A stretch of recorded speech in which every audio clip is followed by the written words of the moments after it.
భారత star captain Virat కోహ్లీపై దక్షిణాఫ్రికా మాజీ కెప్టెన్ డీన్ ఎల్గర్ సంచలన వ్యాఖ్యలు చేశాడు. 2015లో కోహ్లీ తనపై ఉమ్మి వేశాడని, తీవ్ర ఆగ్రహానికి గురైనానని, తాను బ్యాట్తో కొడతానని బెదిరించానని తెలిపాడు. ఆ ఘటన జరిగిన 2 ఏళ్ల తర్వాత విరాట్ తనకు క్షమాపణలు చెప్పాడని, ఇద్దరం కలిసి పార్టీ కూడా చేసుకున్నామని ఎల్గర్ చెప్పాడు. ఇటీవల భారత్తో జరిగిన 2 టెస్టుల సిరీస్ అనంతరం ఎల్గర్ అంతర్జాతీయ క్రికెట్కు వీడ్కోలు పలికాడు.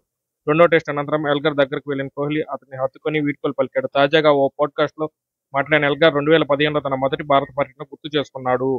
2015లో తొలిసారి భారత పర్యటనకు వెళ్లాను. మొహాలీ టెస్టులో నేను బ్యాటింగ్ దిగాను. ఆ పిచ్పై బ్యాటింగ్ చేయడం సవాల్గా తెలిసింది.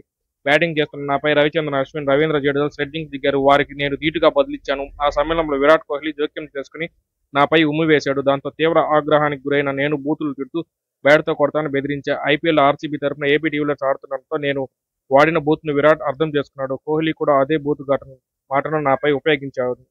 మేము భారత్ ఉన్నాం కాబట్టి కొంచెం జాగ్రత్తగా ఉండాలని వెనక్కి తగ్గాను అని డీల్ ఎల్గర్ తెలిపాడు. 2 ఏళ్ల తర్వాత 2017-18 దక్షిణాఫ్రికా పర్యటనకు భారత్ వచ్చింది.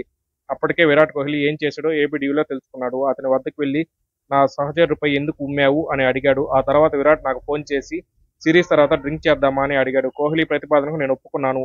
ఆ సిరీస్ అయిపోగానే ఇద్దరం కలిసి పార్టీ చేసుకున్నాం. తెల్లవారుజామున 3 గంటల వరకు కలిసి తాగాం. అప్పుడు నాకు విరాట్ క్షమాపణలు చెప్పాడని దక్షిణాఫ్రికా మాజీ కెప్టెన్ డీన్ ఎల్గర్ చెప్పాడు. మరిన్ని ఇలాంటి ఇంట్రెస్టింగ్ వీడియోస్ కోసం మన ఛానల్ సబ్స్క్రైబ్ చేసుకోండి. Thank you.